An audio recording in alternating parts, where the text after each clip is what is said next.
Hello, and welcome back to Midlife Mojo. I'm Lisa DuPree. And can you believe it? We are officially 3 weeks out from my first ever physique competition in the fit model division at 59.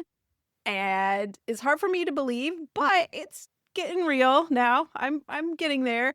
So today I want to share really an honest update about what's going on physically and emotionally, kind of behind the scenes, because prep is demanding enough on its own, but prep in midlife, while also running a business, trying to have a social life, being a good partner and mother, and then trying to get at least 8 hours of sleep, that's next level.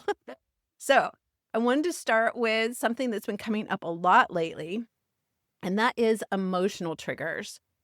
I'm no stranger to stress or pressure. I've had decades of experience juggling multiple roles. I actually kind of thrive on having multiple responsibilities, different outlets, and passions.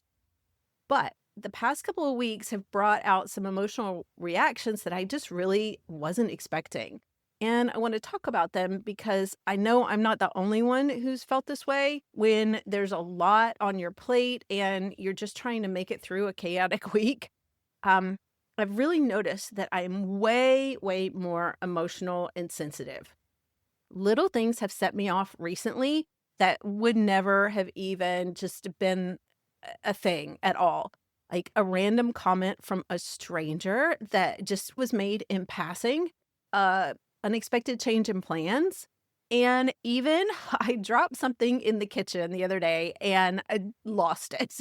Not lost the thing, lost like I just went off. I was so upset and on the verge of tears. At the moment, these things just feel a lot bigger than they are. They're a lot heavier. And instead of really brushing this off and just going, yeah, this is just what happens in prep or whatever, I've really started asking myself, like, what is this reaction really about? And often it's not about the thing that just happened at all.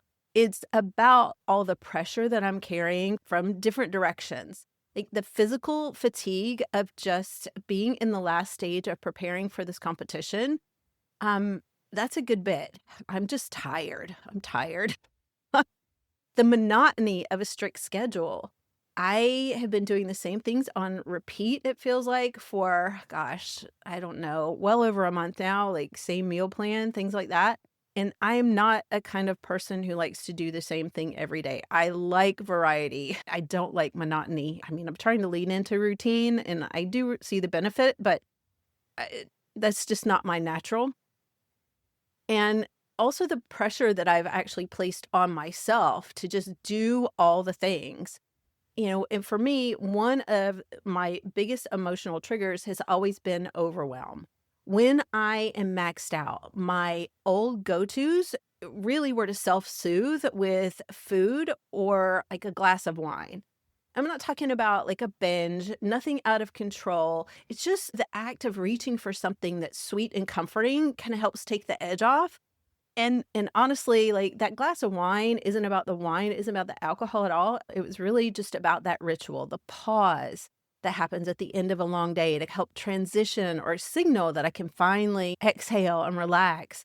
Or that ability to have a much needed moment of connection if I was sharing that glass of wine with a friend or my significant other. And those moments matter. That connection matters, that transition matters. It really does. But when life gets intense, juggling midlife along with all the things and, the pressures, it's easy to lose sight of whether you're reaching for comfort that actually restores you or just something that dulls the discomfort or lets you check out for a bit. I've had to really look at that and look at my habits, look at my choices. And right now, I'm not eating treats too often, and I'm not drinking any alcohol at all because I really just want to be able to show up with the highest level of kick-ass confidence and the best version of my physique that I can for the comp in 3 weeks. And so I'm making conscious decisions to manage the overwhelm in ways that are more effective and support accomplishing this goal. And doing this kind of emotional work has been some of the hardest work. If you've been following along with this Fit Model Over 50 series, you know that I've been talking a lot more about mindset, about the mental part of it, the emotional part, more so than kind of like the physical training and the eating part of it. And it's because doing this emotional work, recognizing some of these habits has been some of the hardest work of this whole process. Facing those patterns, noticing them, and not just reacting out of habit has been a big part of that. A lot of the time, this is just way more challenging than getting into the gym and lifting weights or meal prepping. One thing that has been really helpful is what I have put into place. I call it my pause strategy. It's simple, but it's powerful.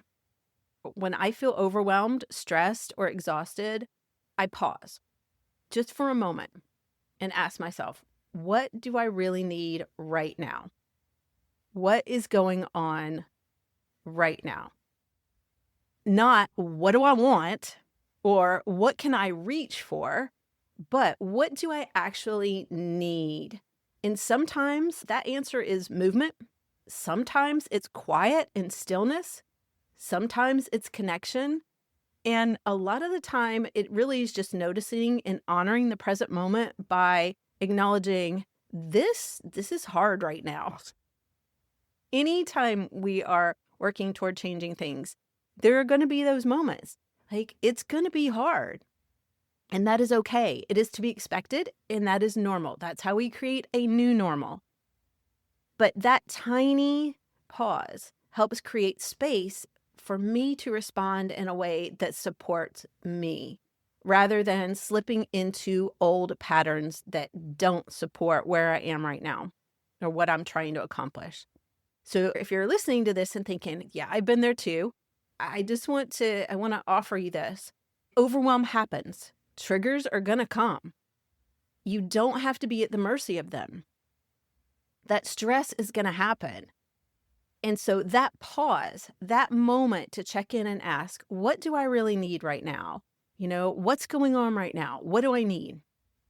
That can be the difference between doing something that is just numbing the experience or something that's really supporting and nourishing you.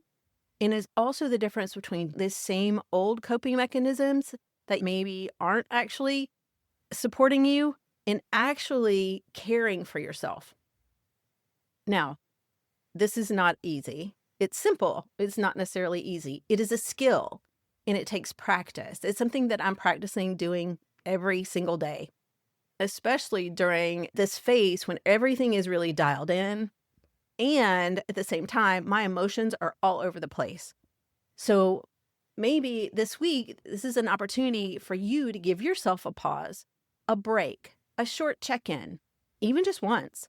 Like, it might seem small, but that tiny pause can really be powerful because it starts with simply noticing. And that's where there's power in noticing, in creating that space, in the choice. And it's in knowing that when things feel hard, you are still strong, you are capable, and you're absolutely worthy of taking care of yourself in a way that makes you feel your best and stays aligned with what you are trying to accomplish. All right, so thanks for being here with me today. If this resonated with you, I'd love it if you'd share the episode with a friend or leave a quick review or rating. That helps the show grow and reach more people. And be sure to follow so you don't miss next week's episode as we get even closer to comp day. Until next time, get out there and keep your mojo rising.